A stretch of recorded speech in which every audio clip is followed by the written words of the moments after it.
Hi అండి. మీ లీలా Bhanu channel. ఈరోజు మన రెసిపీ వచ్చేసి మటన్ పాయ.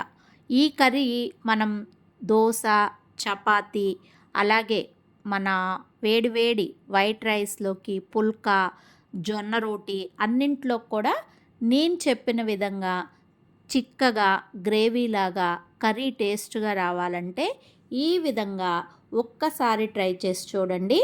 ఎంతో కమ్మని రుచికరమైన మటన్ పాయ అయితే మనకు వస్తుంది.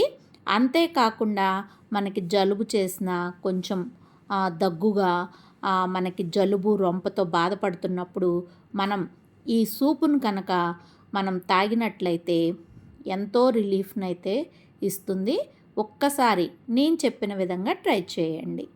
ముందుగా పాన్ పెట్టుకుని కర్రీలోకి సరిపడినంత ఆయిల్నైతే వేసుకోవాలి. ఒక మీడియం సైజు ఉల్లిపాయ తరుగును తీసుకుని 2 పచ్చిమిర్చిని వేసుకుని దోరగా వేయించుకోవాలి. మటన్ పాయాని శుభ్రంగా క్లీన్ చేసుకోవాలి.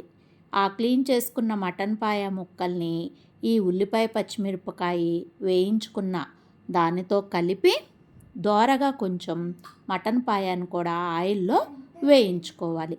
ఈ విధంగా వేయించుకునేటప్పుడు ఒక అర స్పూను పసుపు, కూరకు సరిపడినంత ఉప్పును అయితే యాడ్ చేసుకుని కలయి పెట్టుకుంటూ మనమైతే పసుపు ఉప్పు మటన్ పాయాకి పట్టేటట్లుగా కలుపుకోవాలి.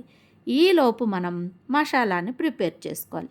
మసాలా వచ్చేసి 2 స్పూన్లు ధనియాలు, 10 మిరియాల గింజలు, దాల్చిన చెక్క, లవంగం మొగ్గలు, ఎండు కొబ్బరి, అల్లం, వెల్లుల్లి, 2 మీడియం సైజు టొమాటాలు, ఒక ఉల్లిపాయ, 2 పచ్చిమిర్చి ఈ విధంగా మెత్తని పేస్ట్ లాగా చేసుకుని మనమైతే కొద్దిగా వేయించుకున్న ఈ మటన్ పాయాలో ఈ మసాలాని యాడ్ చేసుకుని సన్నని మంట మీద మసాలా మొత్తం కూడా మటన్ పాయాకి పట్టేటట్లుగా అయితే వేయించుకోవాలి.